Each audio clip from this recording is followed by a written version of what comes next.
A very good afternoon to all of you. I hope you all are doing well. So what we have solved in the tutorial sessions. So in this session we do revise of all the formulae that we have been used in that tutorial session for solving the numericals. So let us begin. First we will see the formulae we have been used for solving the numericals based on solar energy.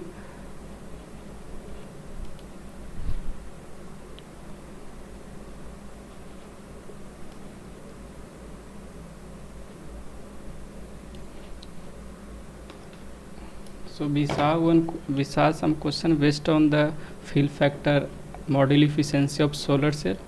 So what is the fill factor?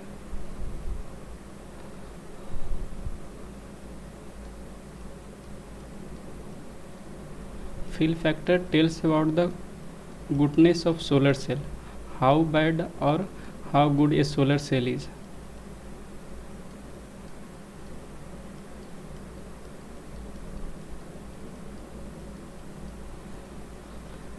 The fill factor is the ratio of power extracted from a practical solar cell with respect to a ideal solar cell. From a practical solar cell, how much maximum power we can extract, that is the multiplication of maximum power point voltage into the maximum power point current. And for an ideal solar cell, we extract the maximum power like VOC into ISC. So this is the fill factor we can define. Fill factor for a solar cell.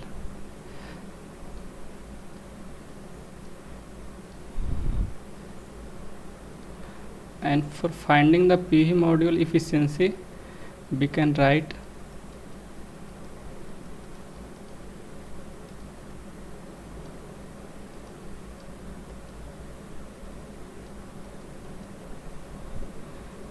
the output power from PV module divided by the input power in terms of solar irradiance. So output power we can write it as like we have one load at connected solar panel, like suppose that it is resistive, so we can write that the voltage across the resistance into the current flowing into the resistance divided by the solar irradiance into area of the PV module.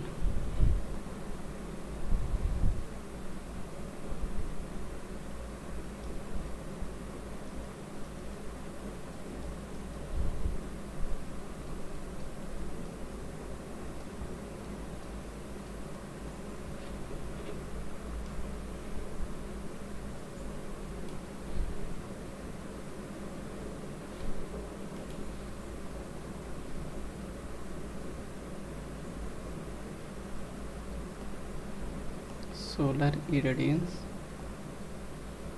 that is given in watt per meter square and area of PV module.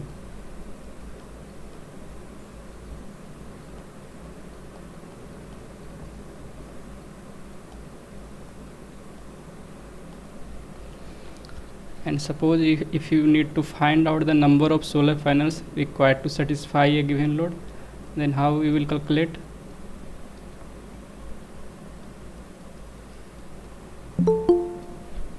I think someone wants to join.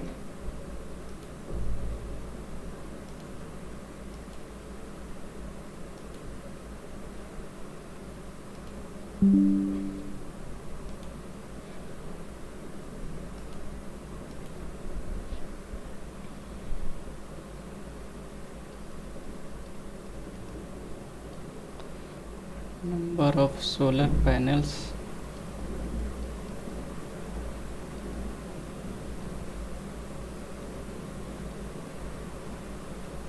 required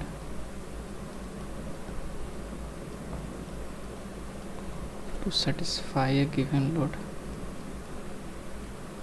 Satisfy a given load. Then we can write it as total energy requirement for a day, total daily energy requirement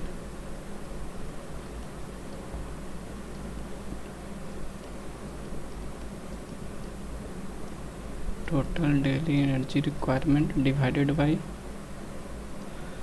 daily energy produced by panel. One panel, how much energy can be produced? Daily energy produced by a panel.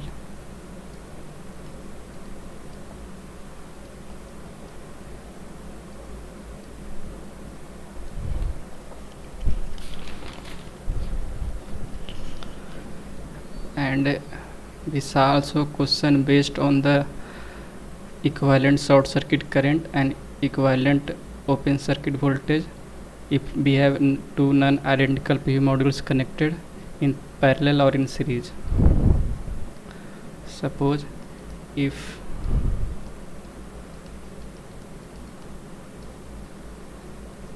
non-identical PV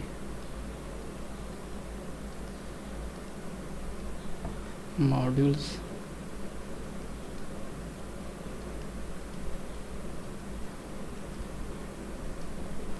are connected in parallel,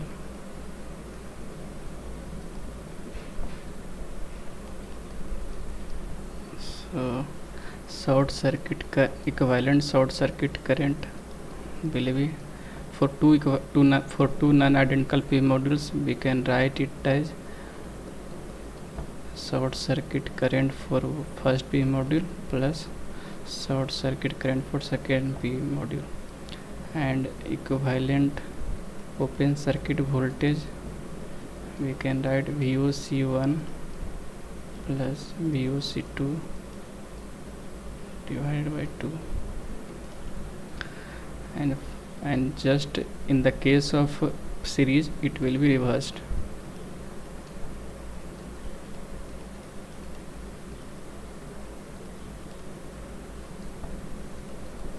PV modules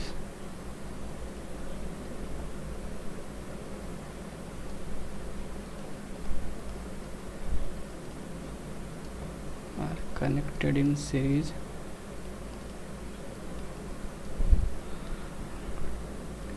so ISC equivalent will be calculated as the average of ISC1 plus ISC2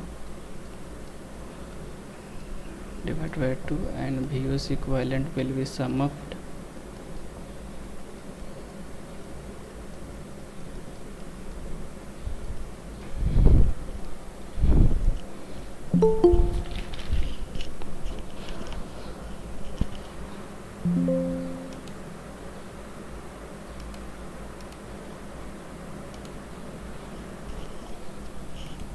so these are the some formulae we have used in the solving numericals for solar energy. Now let us see for the wind energy what are the some important formulae we have been used.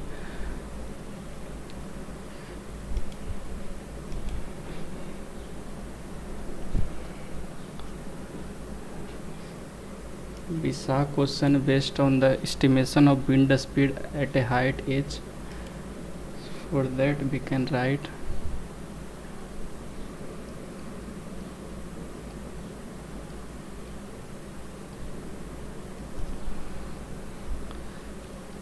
estimated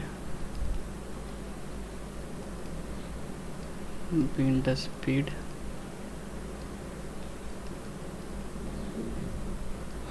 at height z.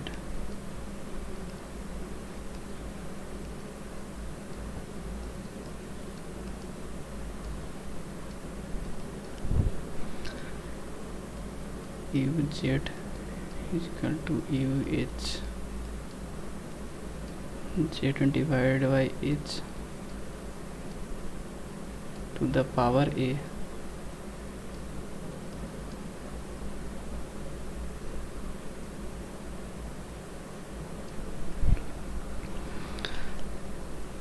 Here according to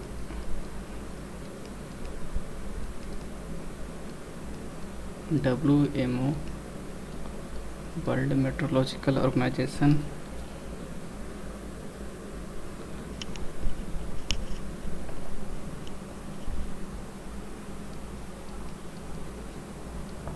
World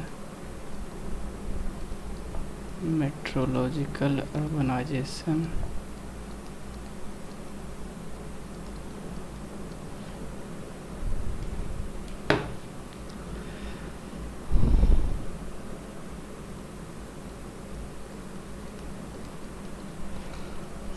standard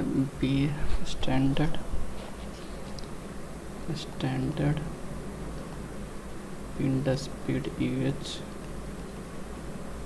standard wind speed UH at a height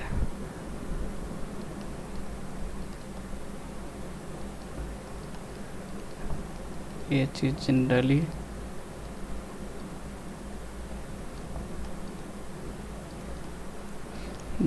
taken at 10 meter above the ground.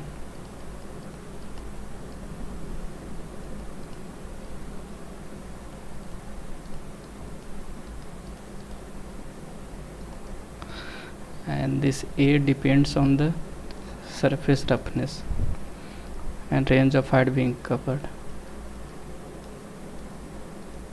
A depends on the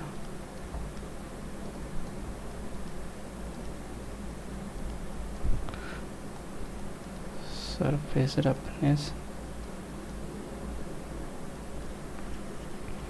and range of height being covered.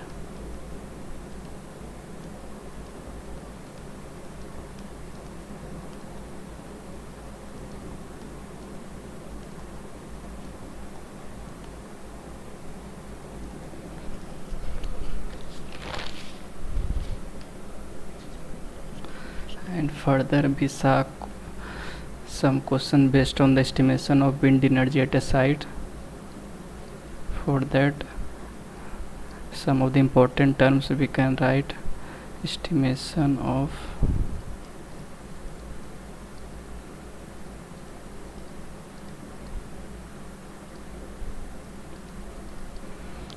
wind energy at a site, wind energy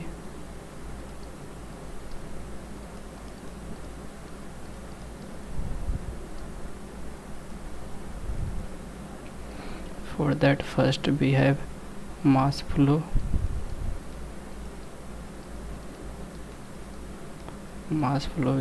derivative of m, you can write it as density of air into area of rotor blade into free wind speed.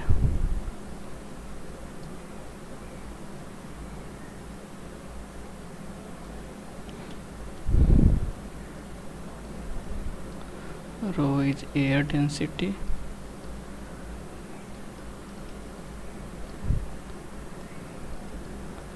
A is rotor blade area,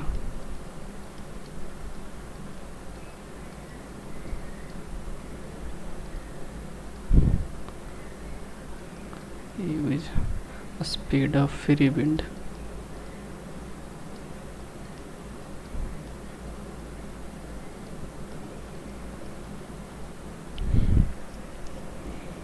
So further, power available in wind P naught can be write it as power available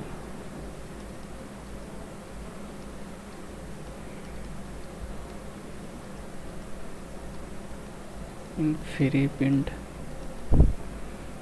P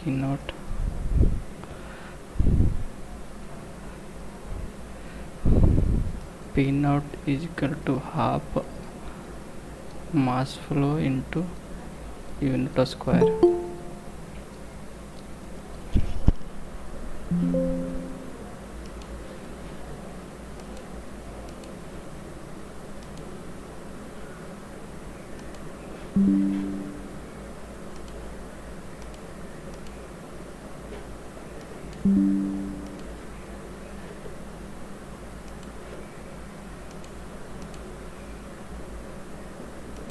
P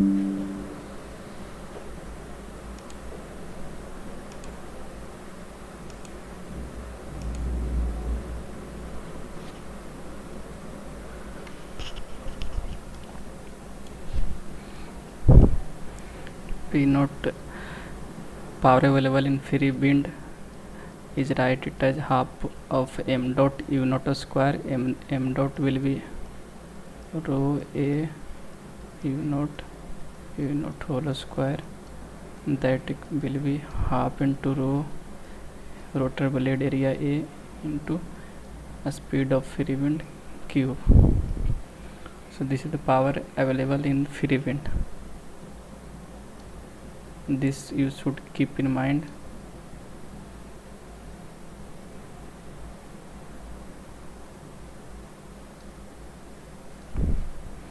Now we can power extracted from wind, or we can say power extracted by turbine.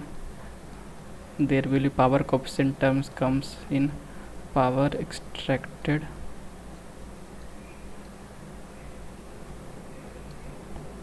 from wind, or it can be either asked as power extracted by turbine or power extracted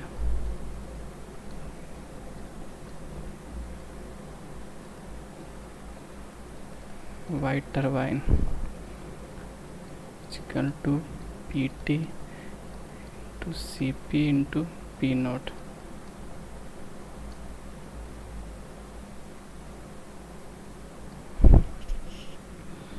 Where Cp is power coefficient.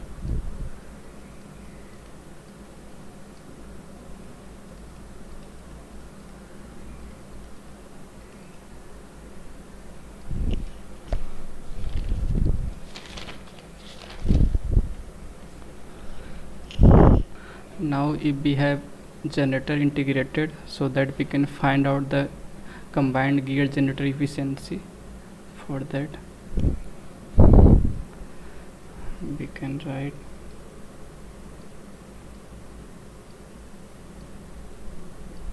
combined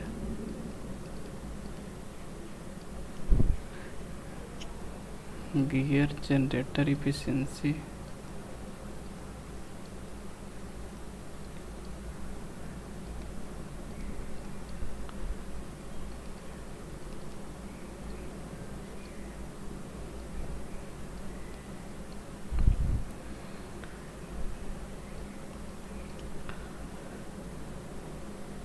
that is rated power output of generator, rated power output of generator divided by extracted power by turbine, rated power output of generator, that is basically P out divided by P in, rated power output of generator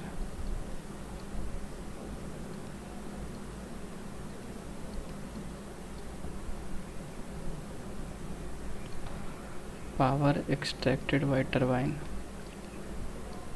that is Pt, power extracted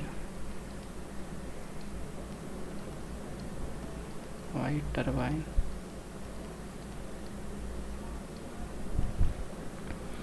Now if it is asked as generator capacity factor, then we use the formula, this one, generator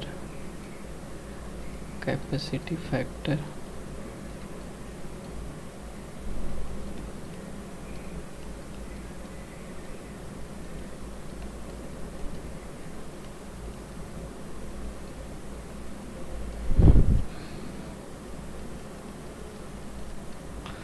average power output of generator,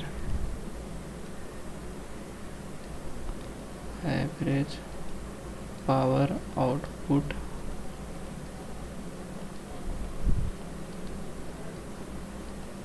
of generator, average power output of generator divided by rated power output of generator.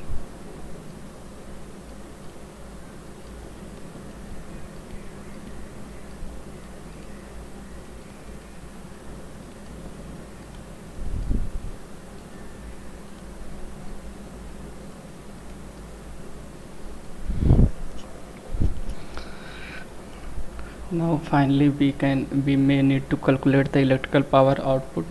For that we have given the gear transmission efficiency and electrical generation efficiency. For that we may calculate in this way. We have given mechanical transmission efficiency,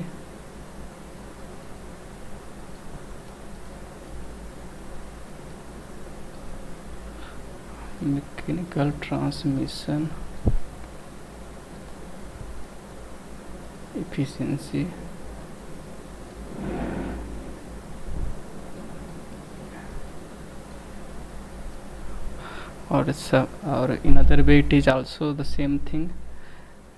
Somewhere it is written like that, drivetrain efficiency. So both are same thing, drivetrain efficiency.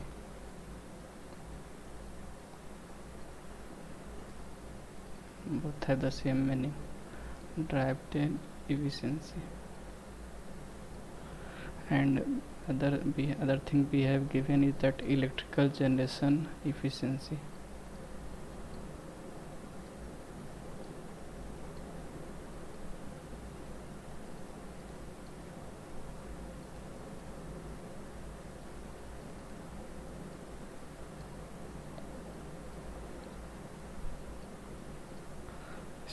For that we can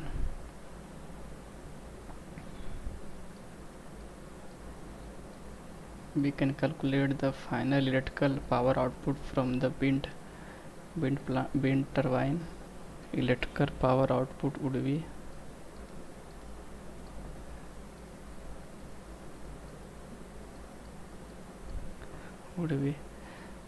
P electrical efficiency, mechanical transmission efficiency, multiplication of electrical generation efficiency, and PT, that is power extracted by turbine. So we can write it as mechanical transmission efficiency multiplication electrical generation efficiency and multiplication of Cp into half of rho A U naught Q. From here we can find out the electrical power output from the wind turbine.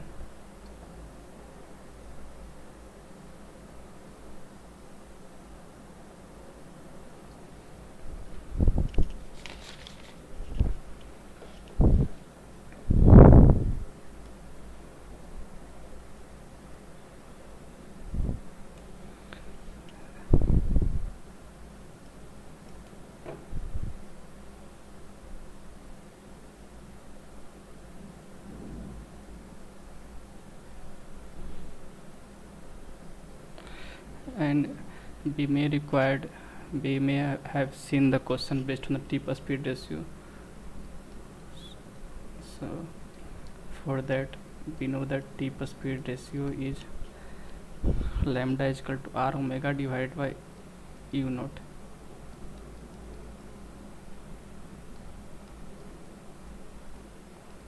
Tip speed ratio lambda we can write R omega divided by U naught.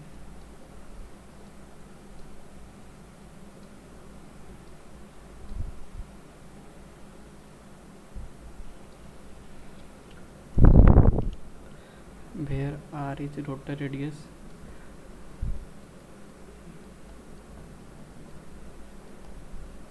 rotor blade radius, and omega is rotational speed in radian per second.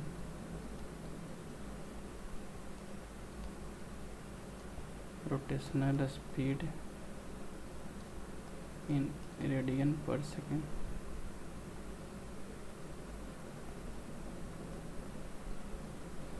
And U naught is free wind speed.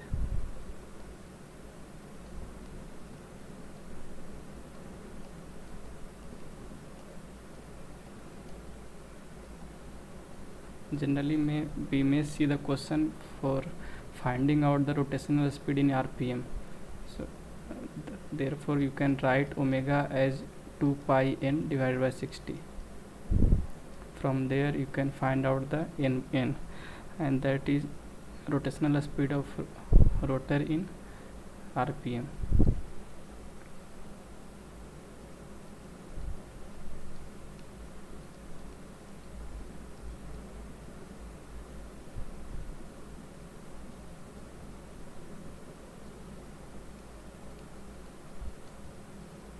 Rotational speed of rotor in rpm.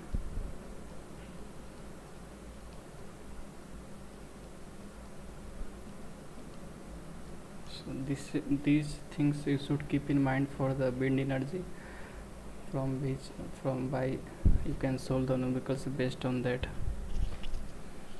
Now we will see the some concepts of hydropower plant. For hydropower plant you need to find out the output power. For that you have certain things given, like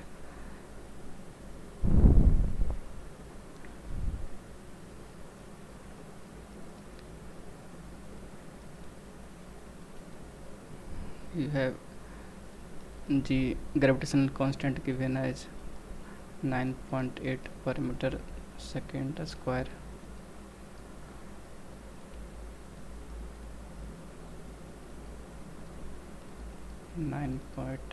meter per second square, and further density of water is given as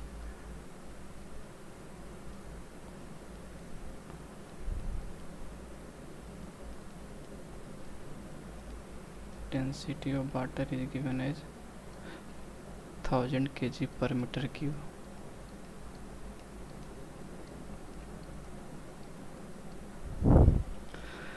And also the flow rate of water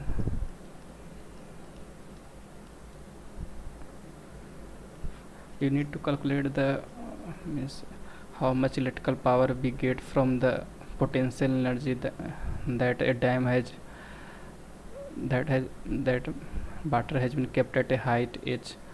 So for that these things are given. Flow rate of water, you can also say it as discharge rate. It is represented by Q.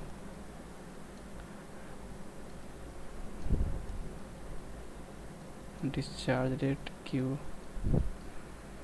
And height, it is also said as head, height h, at which the water is kept. So it is like written as h. And to calculate the output power, we will first calculate the input power, and for calculate the input power we need to calculate the potential energy. So first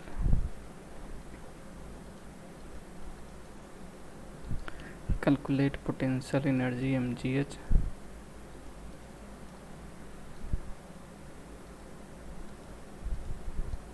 Potential energy mgh.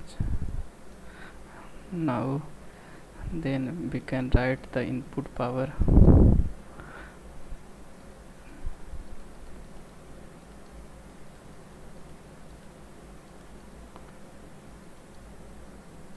Potential energy divided by time.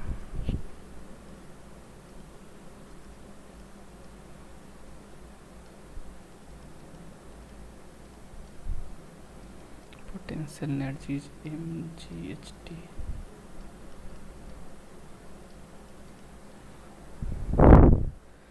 mght. So for mass density we can write the mass in terms of density and volume. So we write mass it as density of water into volume of water. So don't confuse with v as a speed and g into h.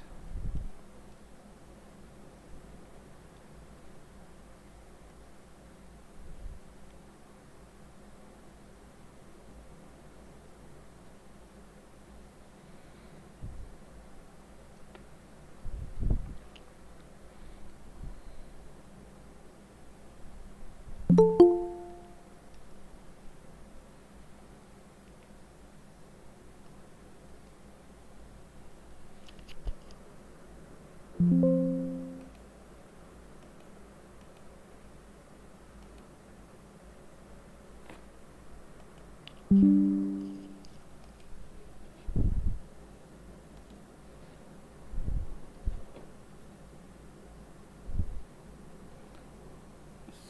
if you see that volume divided by T, it is the discharge rate.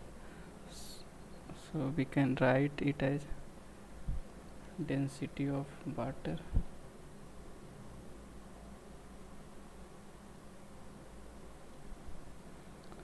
it is Q, density of water into Q into G into H. So from here you get the input power, that is the potential power we are getting by keeping the water at a height H, and then if the turbine generator efficiency is given, then you can calculate the output power.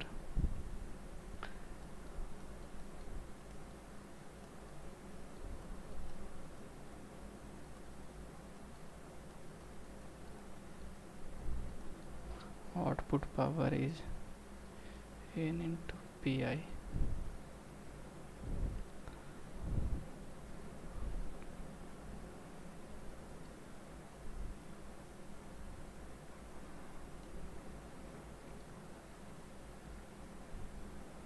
Where eta is turbine generator efficiency.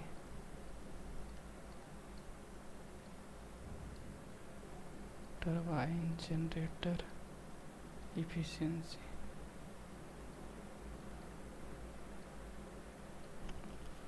So this you should keep in mind for if the question based on hydro power plant, then you can easily solve.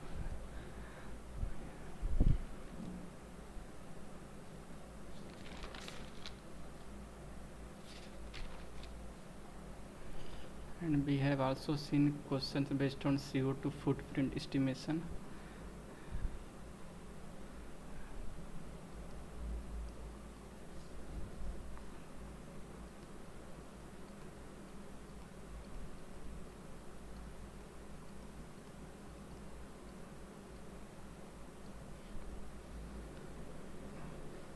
So suppose if you have to calculate the CO2 footprint estimation, the energy you are consuming in a house or anything the electrical engineering consumed, for that how you will calculate CO2 footprint estimation.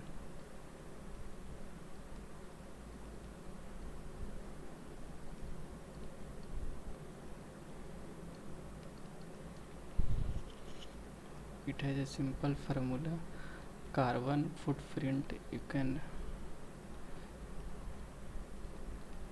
first you need to calculate the energy consumed, then you will multiply it by 2.3 LV CO2 per kilowatt hour. For that, first energy consumed, that is given in kilowatt hour, it is multiplied by 2.3 LV, that is CO2, its unit is CO2 per kilowatt hour. From here you will get the carbon footprint.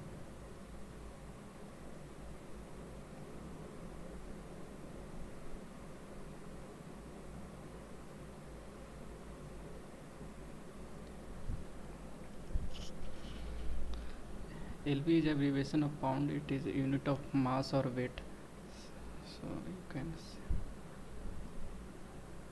write it that it is abbreviation of pound.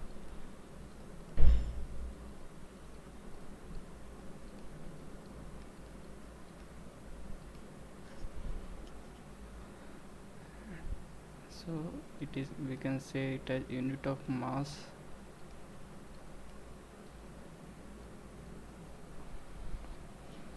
or, and then we can say 1 LV 1 pound is equal to 0.45 kg.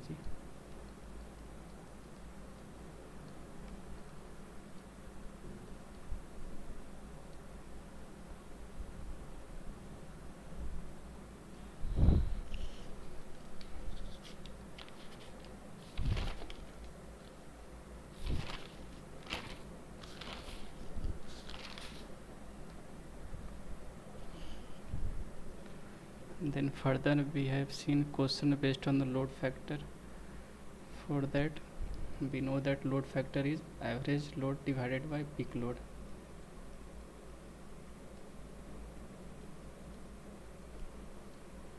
If you need to find out the load factor,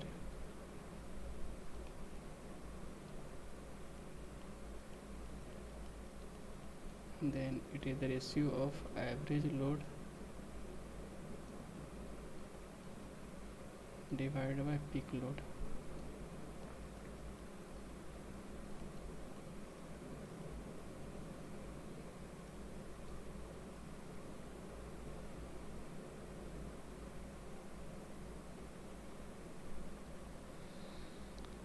And if we multiply it by time, then we may calculate this in the terms of energy. So you can write average load multiply numerator and denominator by time, then we have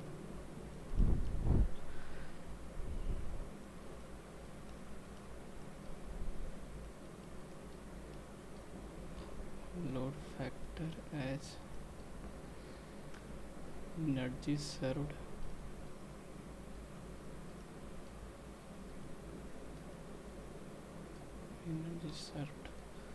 divided by peak load into T, peak load into time. Time is given in hour, better to write at T. And suppose in a question you need to find the annual load factor, then just you need to calculate the annual energy consumed divided by peak load in that year into time in hour for a year, how many number of hours, that is 8760. For calculating the annual load factor,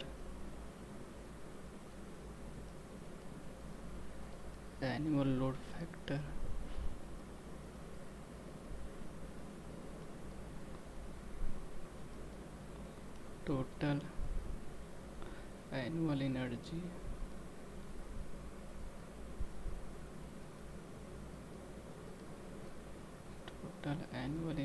divided by annual peak load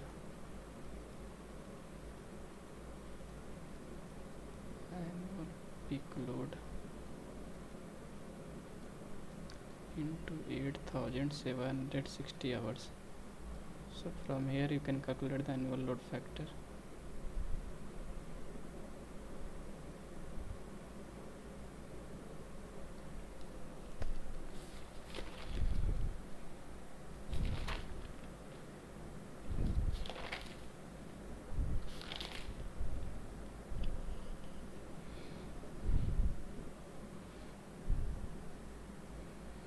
We also saw some question based on isolated DC-DC converter, and we saw one question based on flyback converter. And for flyback converter, the relation between output voltage, input voltage and duty ratio is, we can write, we should keep this in mind. Flyback converter, for flyback converter, V naught divided by V in D1 minus D. Up to this formula is same as buck boost converter, and this transformer turns ratio comes in into divided by N. So this is the formula for flyback converter, the relation between output voltage, input voltage and duty ratio.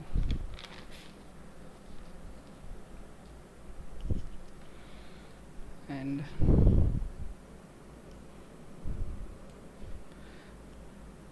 we also solved some question based on the single phase uncontrolled or uncontrolled bridge rectified, and for that we should keep the formula for keep in mind for this average output voltage, like for single phase full wave control bridge rectifier, single phase full wave controlled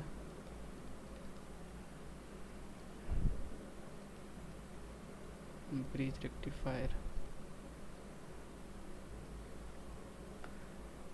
For this rectifier we have average output voltage as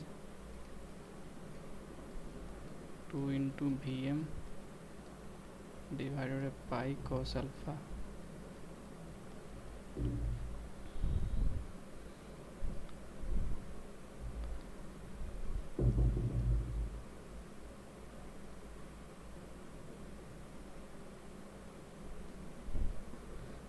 Vm is the peak amplitude of AC voltage.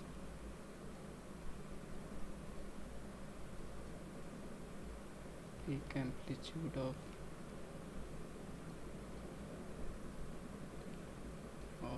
AC input voltage.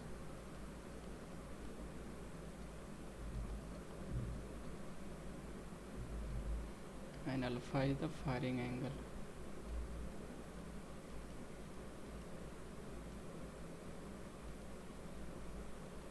And suppose you need to find the average output voltage for uncontrolled rectifier. For uncontrolled, you simply just put alpha is equal to 0 degree.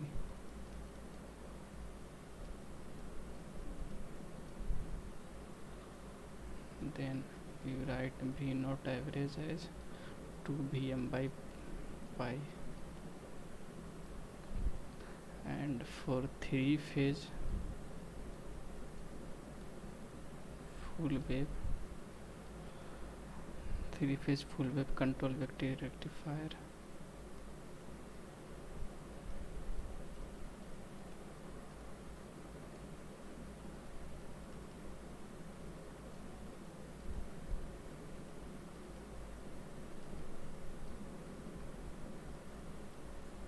three-phase controlled bridge rectified. For that we know that average output voltage in this case comes out to be 3 into VML divided by pi into cos alpha.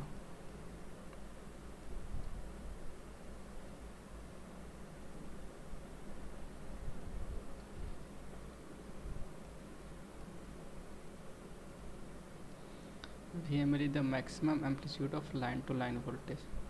You can also write peak amplitude of line to line voltage. Peak amplitude of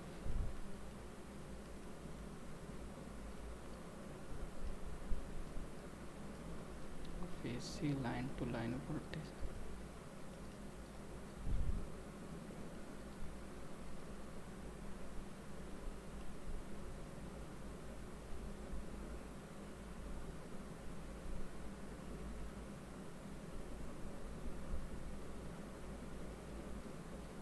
And alpha is the firing angle.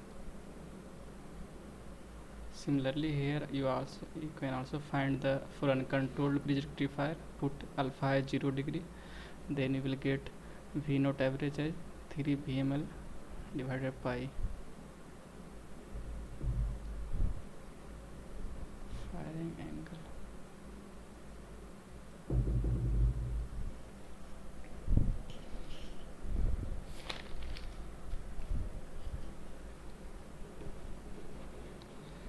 And further we saw some question based on single phase full bridge control rectifier and 3-phase full bridge control rectifier for the input source current.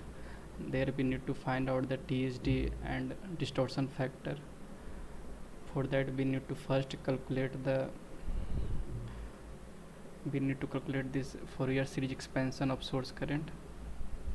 So let us see the Fourier series expansion for the single phase full bridge control rectifier and 3-phase full bridge control rectifier.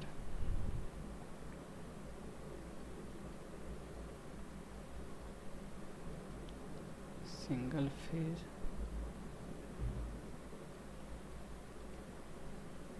full bridge control rectifier.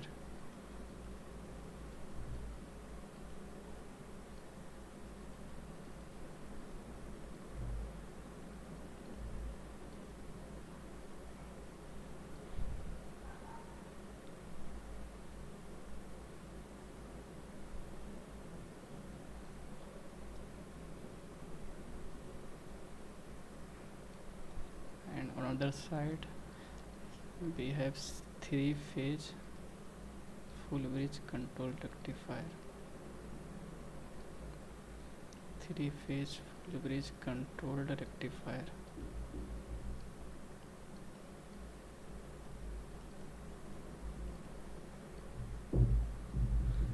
If you, in both case, if we see the source current and suppose the output current is constant,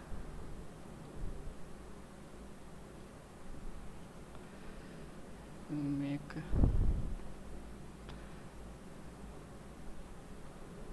in both cases we are assuming that output current is constant, that is ripple free, there is no ripples in the output current.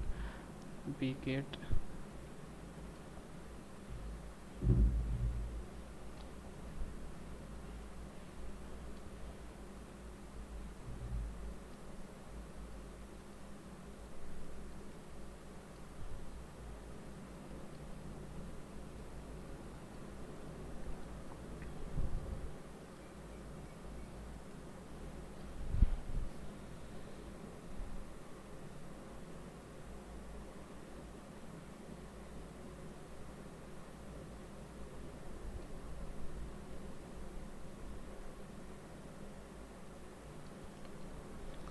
here it is alpha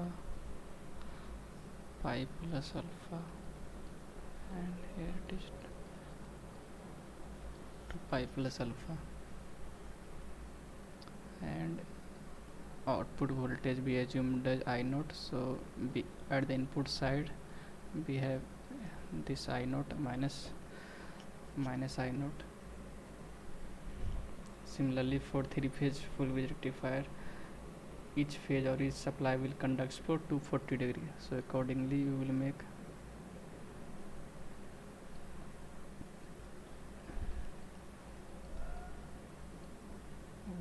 degree.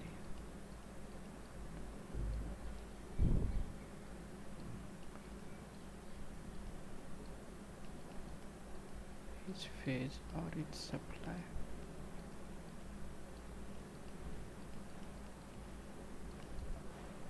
conducts for 240 degree. So now if you write this Fourier series expansion of source current, Fourier series of source current,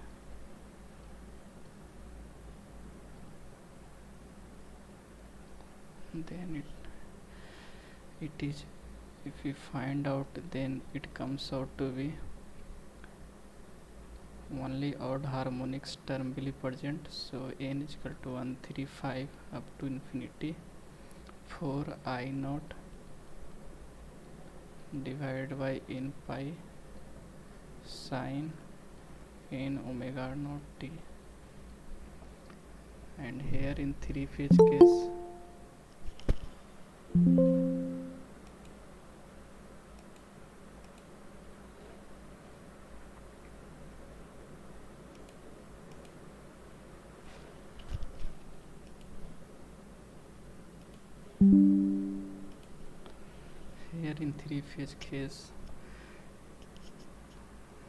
we have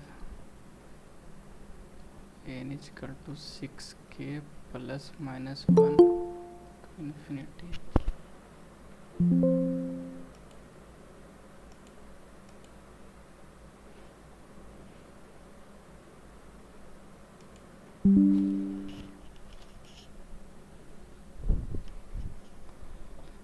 Sorry, here n alpha will also comes.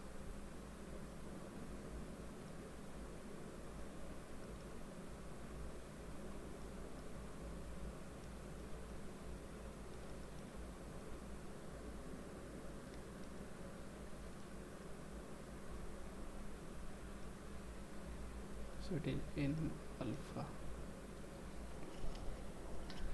And for 3-phase, 4 I naught divided by n pi sine n pi by 3 sine n omega t minus n alpha. From here you can calculate the fundamental current instantaneous value as 4 I naught divided by pi sine omega naught t minus alpha,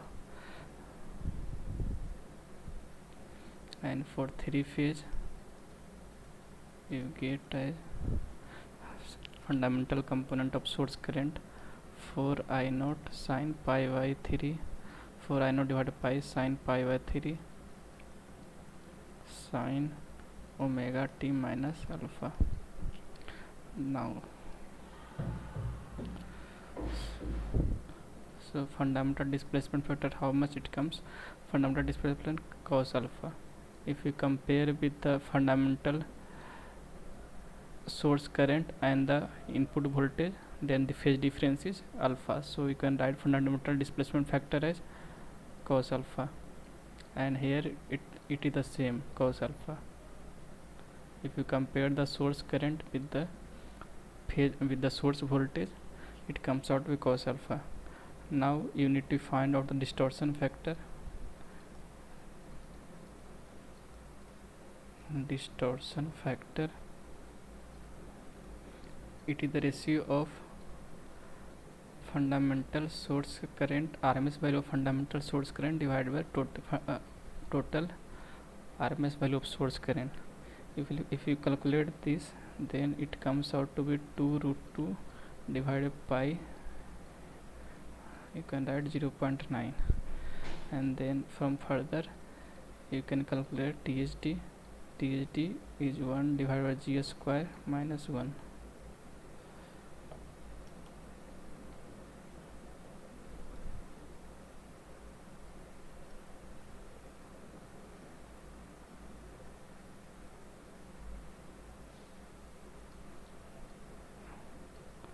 G square minus 1. From here you will get 48.34%. And the 3 phase, if you find this distortion factor, then it comes out to be 2 root 2 I naught divided by pi, that is RMS value of fundamental source current, sine pi by 3 divided by I naught whole RMS current, whole input source RMS current I naught root 2 divided by 3 is equal to 3 divided by pi.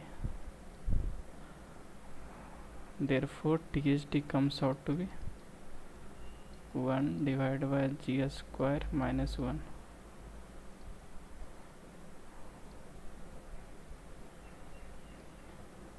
It comes out to be 31.08%.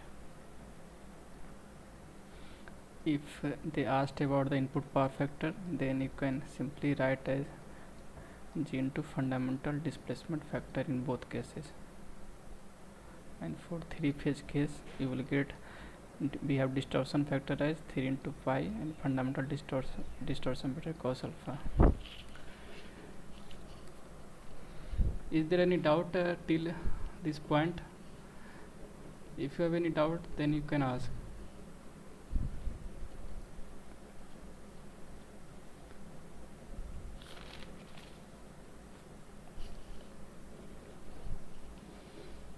No, sir.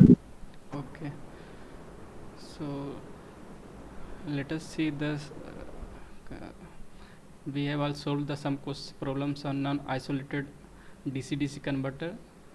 So we will see some important formulae for buck converter, boost converter and buck boost converter, and mostly they prefer to ask critical inductance value, ripple inductor current. From there they may ask question. So you should keep the following things in mind for isolated DC-DC converter. For non-isolated DC-DC converter. For non-isolated DC-DC converter, we having three commonly DC-DC converter which we have used to study in undergrad course. First one is buck converter.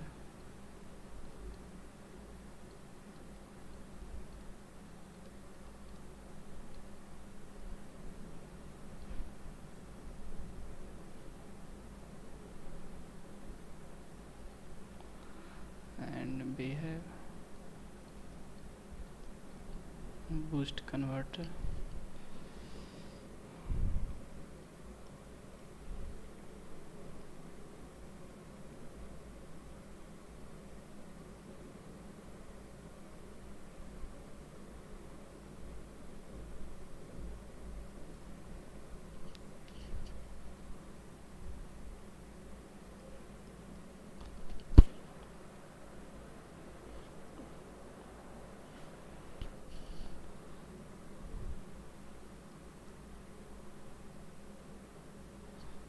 We have boost converter,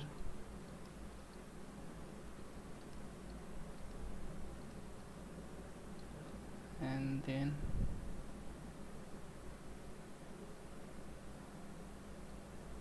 buck boost converter.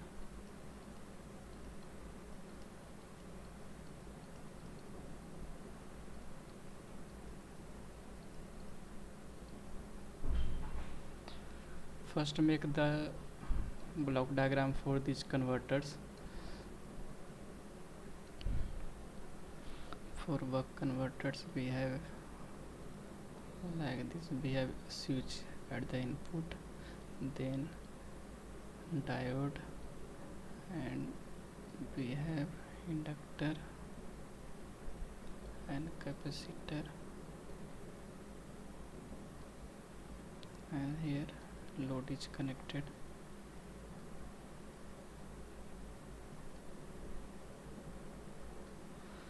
And polarity of load is plus upside V naught I naught, and here assume input as V in. So just rotating it in anti-clockwise, these three we get boost converter. So boost converter will be inductor comes first, and then diode comes here, and switch comes in between.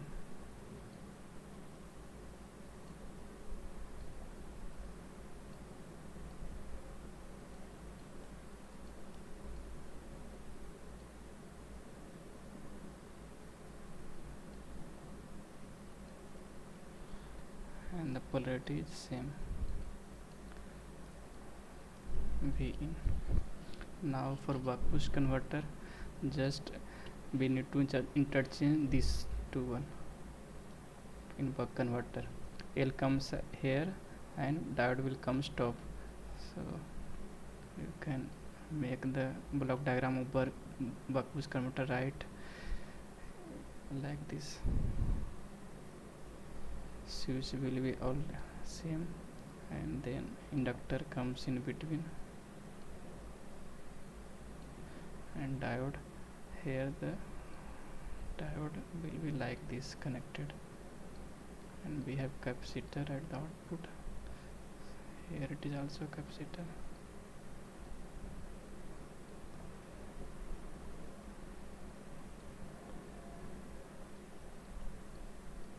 Here one important thing is that polarity will get reversed at the buck boost converter.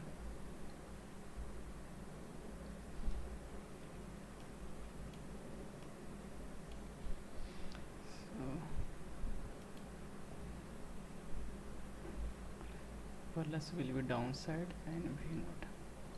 So what is the formula? First, if you write the formula for buck converter, then the relation between output voltage and input voltage, you can write V naught is equal to D into V in.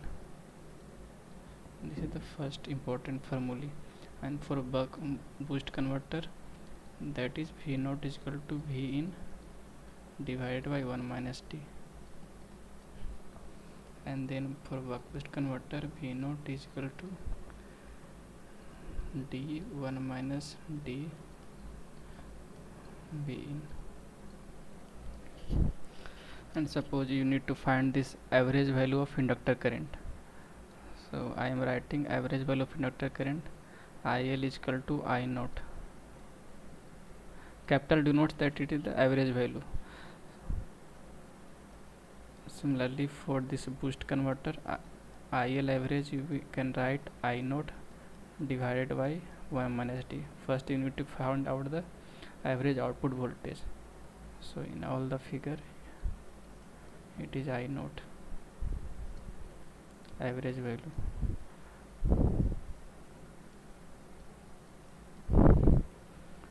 And here also average value of inductor current is I naught divided by 1 minus d. And then if you need to find out this ripple in inductor current delta IL, then it is d1 minus d v in divided by fs switching frequency into L. And for the boost converter, delta IL d into v in divided by switching frequency into L, inductor value. And for the buck boost converter, delta IL will be d into v in divided by switching frequency into L. So if you ask me that most of the students used to remember this first formula, they I think they already knew, but many of them confuse in this ripple in inductor current. So keep this in mind. This one is very, very important. And for boost and buck boost converter, delta IL is same. Formula for delta IL ripple in inductor current is same. And for derivation, you may refer any standard book like Nedmohan Rashid. There you can find the derivation of this. Now if you need to find this IL max, maximum value of inductor current, then it is same in all of these: IL plus average value of inductor current plus delta IL divided by 2. And IL you can write I naught plus delta. From here you can write that IL is equal to I naught plus delta IL by 2. There is no need to write.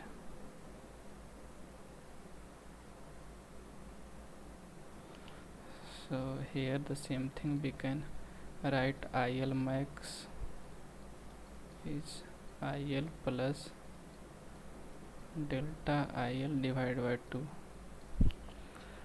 And for buck boost converter, same thing. If you need to find out the maximum value of inductor current, then average value of inductor current plus ripple in inductor current divided by 2. And if you need to find out the minimum value of inductor current, IL minus delta IL divided by 2.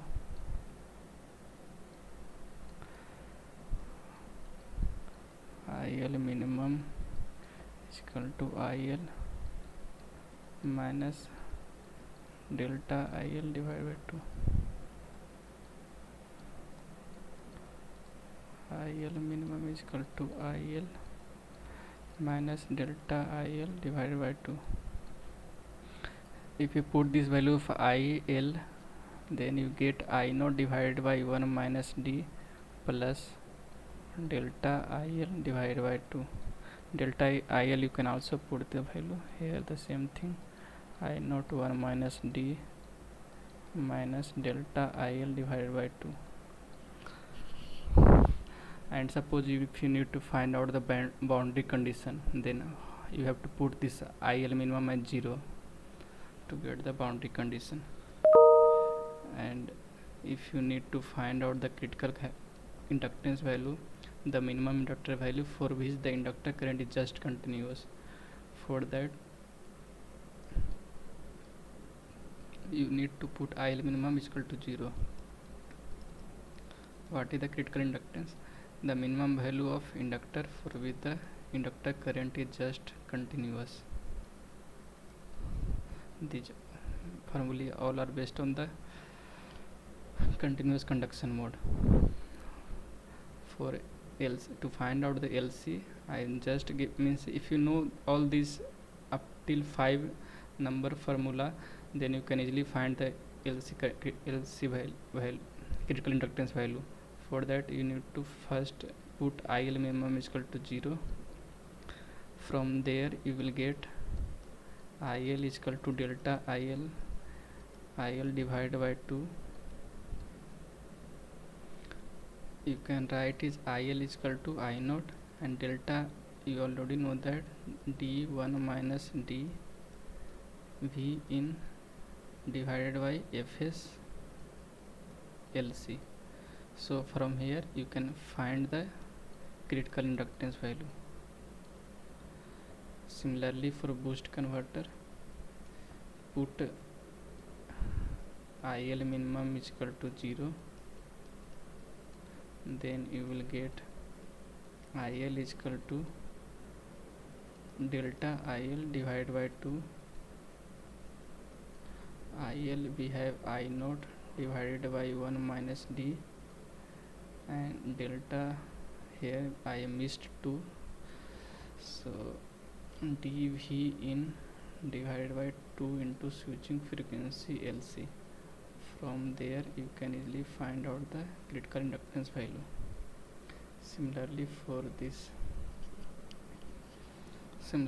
this buck boost converter, put IL minimum is equal to 0 to find out the critical inductance value.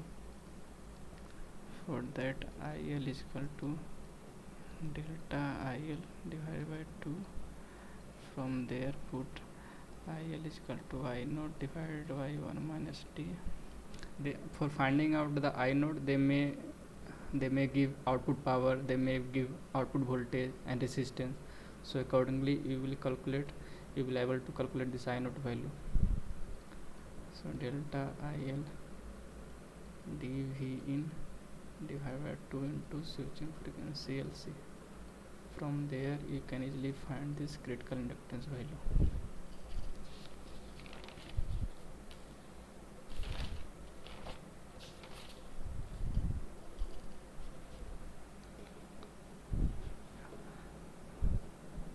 Till here, anyone having doubt? If anyone does not have any doubts, so we can proceed further.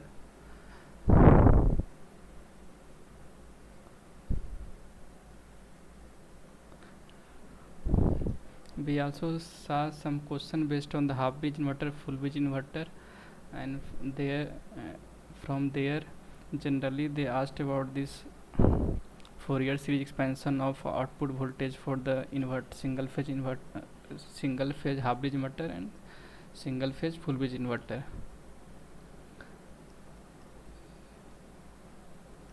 So Fourier analysis of single phase half bridge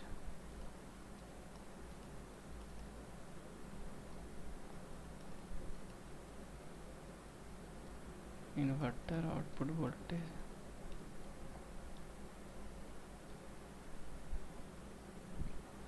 Inverter output voltage.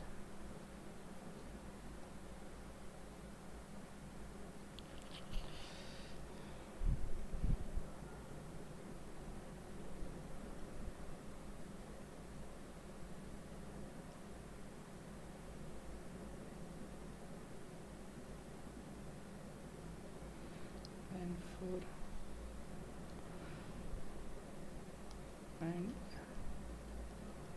there is slight difference only in both the single phase half bridge and single phase full bridge. Fourier analysis of single phase full bridge inverter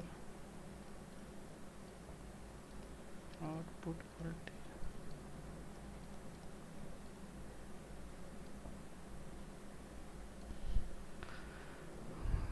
If you see the waveform, it is like this one. This one is VDC by 2, and this one is minus VDC divided by 2.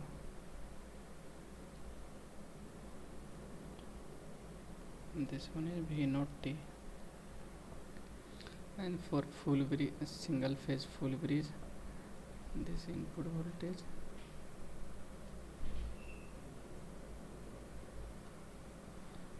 is like this.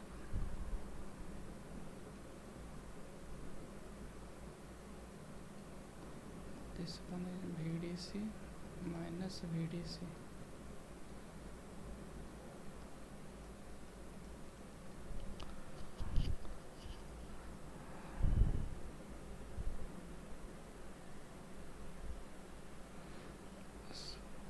Therefore, we can write V naught T as this is a square pulse waveform. So, therefore, this contains odd harmonic terms only, starting from 135 to infinity, 2 VDC divided by n pi sine of n omega naught t.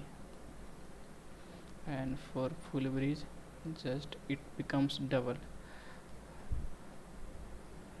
N is equal to 135 till infinity 4 VDC divided by pi divided by n pi sine of n omega naught t, sine of n omega naught t.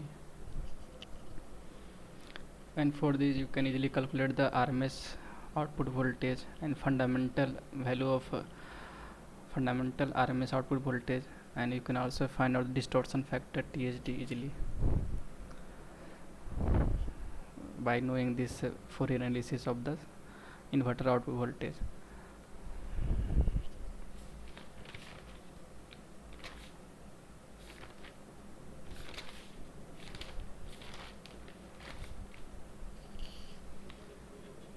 Now let us see the last part of this revision session.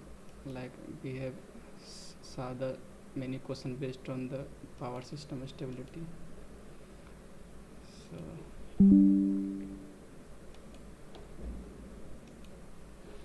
So for power system stability, mainly we have seen question based on inertia constant and swing equation. We also saw some question on power equal area criterion. Equal area criterion you can easily, I think you can handle that. And for just I want to recapitulate some formulae based on the inertia constant and swing equation.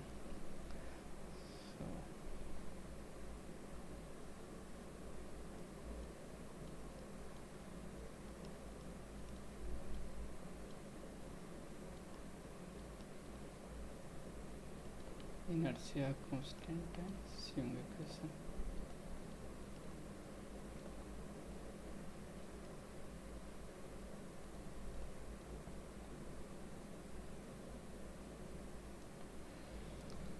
First we know that the relation between the electrical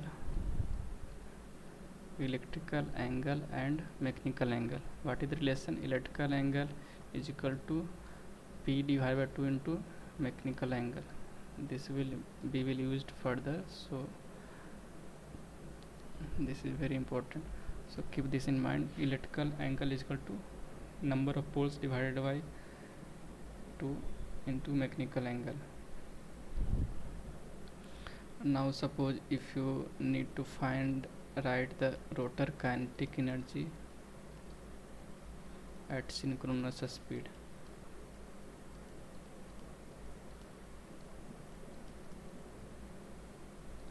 If you need to find out the rotor kinetic energy and synchronous speed, then it will be kinetic energy half of moment of inertia of rotor, half j omega s mechanical. And to write it in terms of megajoule, we multiply it into 10 power minus 6, so that we can write the unit for this kinetic energy as megajoule. So this is the rotor kinetic energy at synchronous speed.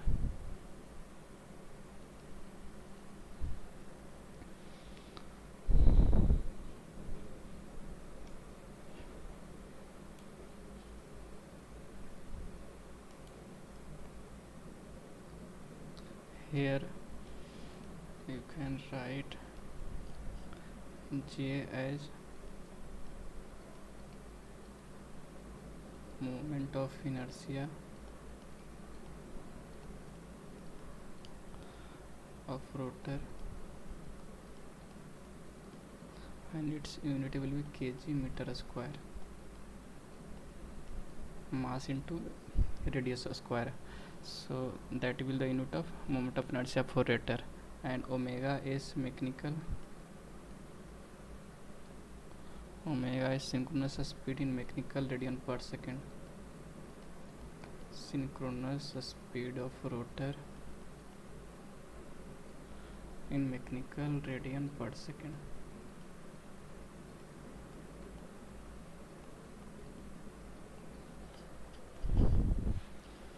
Now we will use this electrical power and mechanical power relation. For that we can write omega is electrical is equal to P by 2 omega is mechanical. If we put this in kinetic energy formulae, then we get kinetic energy as half into J 2 by P whole square. Omega is electrical into 10 power minus 6 and keep one omega is electrical outside, so that you can write it in a standard form.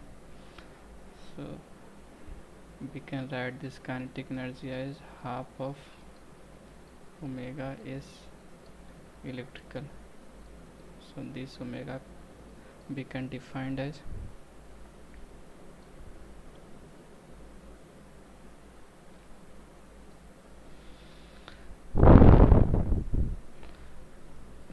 here omega is electrical, rotor speed in electrical radian per second, rotor speed in electrical radian per second, and P is the number of poles of machine, P the number of poles of machine, and we have defined M. So M is the moment of inertia,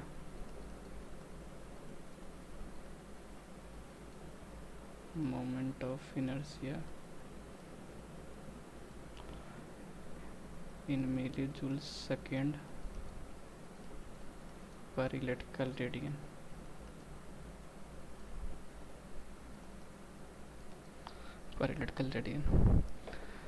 So now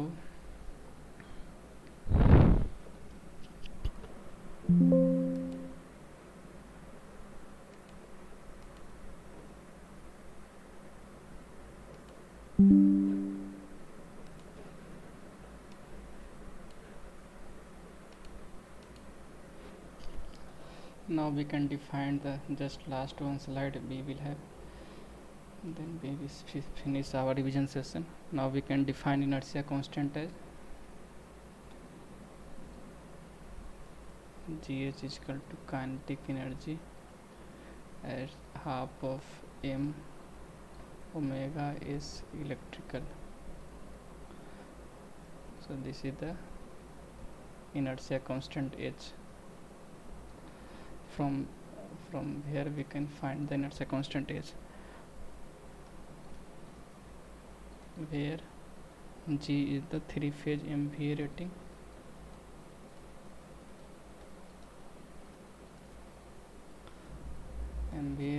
base of machine,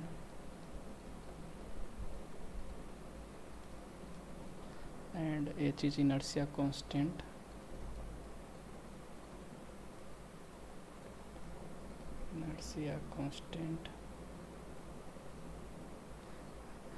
inertia constant, its unit will be megajoule per MVA, or like you can also write megawatt second per MVA, or simply you can write second.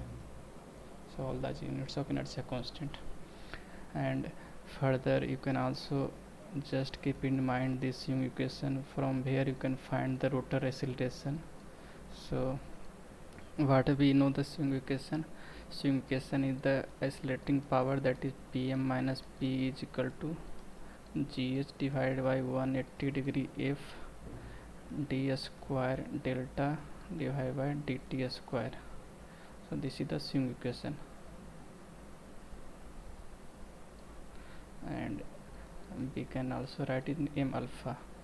Alpha is the rotor acceleration. Generally you need to find out this rotor acceleration.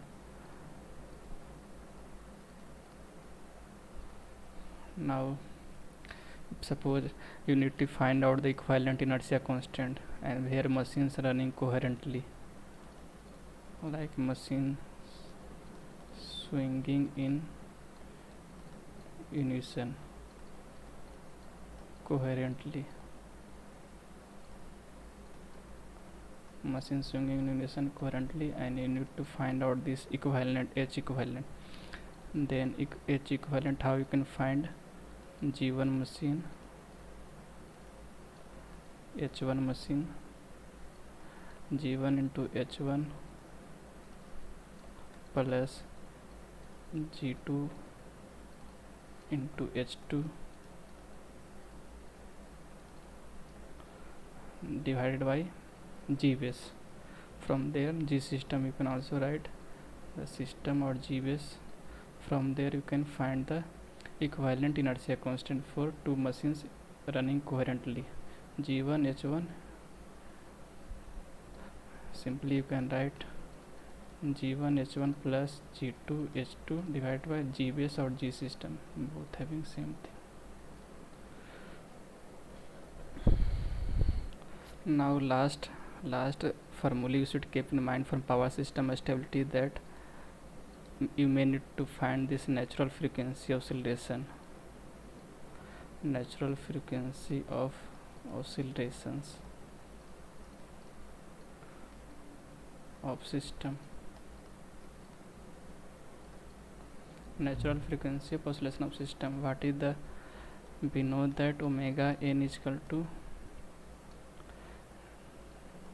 partial derivative of electrical power with respect to power angle at the initial power angle, delta is equal to delta naught divided by m. This will give natural frequency of oscillation in radian per second.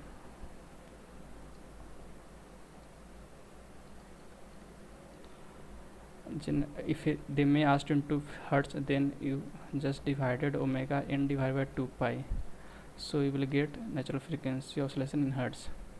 And keep in mind this, here you need to put the m value in per unit, so m per unit will be h divided by pi f, and actual we know that m is equal to gh divided by pi f, millijoule, and its unit is millijoule second per electrical radian. That is a moment of inertia. So keep in this mind that you have to put the moment of inertia m as in per unit value here. So I think we have covered all the what we have solved in the tutorial sessions. We have covered all the and recapitulate all things that we need to keep in mind before giving the exam. And from the theoretical part, just go through this running assignment and the previous we have solved in this tutorial session. You will able to, by solving all these, you will able to get good grades. Thank you so much, sir. Is there any doubt? I'm saying thank you so much, sir. Oh, welcome. Anyone having doubt? Only 2 students are there. If you have doubt, you can ask. And I will also upload this revision session just for the, you can also see in the night if you want, the same as tutorial solving session where I used to upload this PDF. Okay, all the best for tomorrow exam, and I hope you all get Elite plus Gold in this course.